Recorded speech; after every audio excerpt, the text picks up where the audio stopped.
Radio RTL.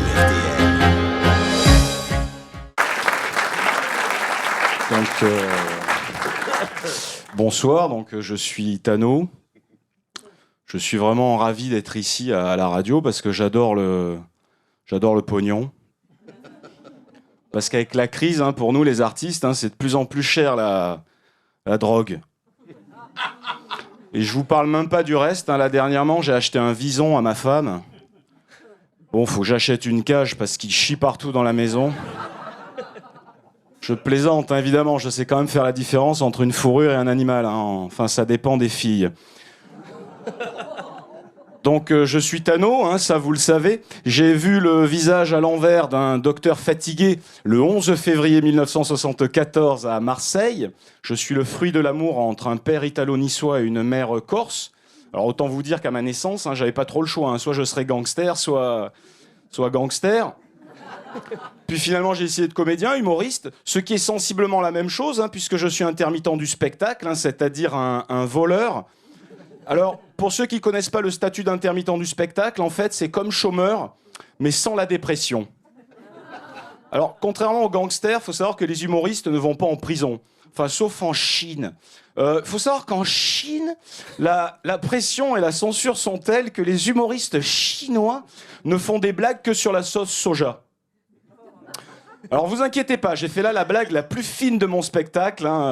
Après, il n'y en a plus. Donc maintenant, je vais faire quelques exercices de diction, histoire de me mettre en langue, afin d'entamer la suite qui, vous allez voir, se veut beaucoup plus théâtrale. Parce que ce que j'aime, moi, vraiment, dans ce métier, c'est la performance. Je parle pas de moi, évidemment, j'ai pas cette prétention, mais je veux faire allusion à ces acteurs chevronnés qui n'hésitent pas à prendre du poids pour interpréter un rôle. Je pense là notamment à Robert De Niro dans Les Incorruptibles ou encore à Roger Hanin dans Navarro.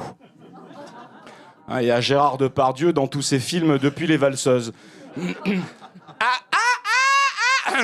Les chaussettes de l'archiduchesse sont-elles sèches ou archi-sèches ? Eh bien, si elle est duchesse, qu'elle cesse de nous faire chier avec ses chaussettes de chiottes, qu'elle s'achète un sèche-linge, cette pute. Alors, voilà, à présent, j'aimerais faire des remerciements. Moi, je fais toujours les remerciements au début du spectacle. Comme ça, si je prends un four, je me barre direct. Donc j'aimerais remercier toutes ces personnes qui me suivent et me soutiennent depuis que j'ai commencé ce métier de l'humour magnifique, il y a maintenant plus de 45 ans. Non, mais je fais plus jeune, j'ai un secret, je bois de l'Actimel. Ouais, j'en bois 52 par jour. Et j'ai le corps d'un mec de 37 ans. Par contre, j'ai la chiasse.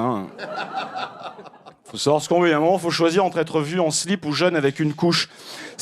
C'est marrant, cette association des yaourts et des médicaments. Ils appellent ça des alicaments ou des médicaliments. Alors, les termes d'alicaments et de médicaliments en français, ce sont des néologismes. Et là, vous vous dites, tiens, il est pas si con que ça. Eh bien, vous avez tort. Alors, le néologisme, qu'est-ce que c'est ? Eh bien, ils inventent un mot à partir de deux mots connus, comme par exemple le pantacourt. Le pantacourt qui est aussi accessoirement le vêtement le plus pourri de ces dernières années, qui se marie d'ailleurs très bien avec un autre néologisme, qui est le scooter T-Max, qui s'appelle aussi un scootard, puisque c'est un subtil mélange entre un scooter et un connard. Et toujours derrière le scooter, la grognasse, la grognasse, qui se marie avec un autre néologisme, qui est le taille-basse, le pantalon taille-basse. Malheureusement, les stylistes, en inventant le taille-basse, ils n'ont pas vraiment pensé aux femmes, puisque c'est flagrant, ils ont oublié d'inventer le cul qui va avec. Alors vous avez aussi la burqa. Oui, la burqa, c'est un néologisme, puisque c'est un mélange raffiné de précision entre un bureau et une Ford K.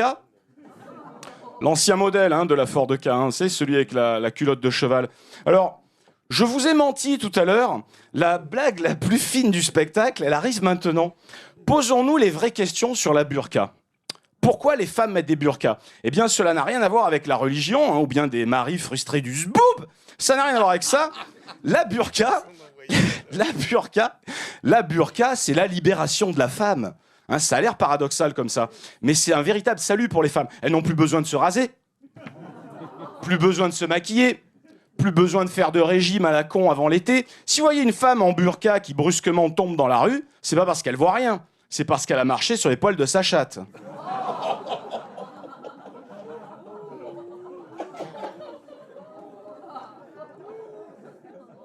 Spectacle familial. Voilà. Alors, on peut rire de tout, mais il faut courir vite. Voilà. Ah Merci, bonsoir. Joli, joli.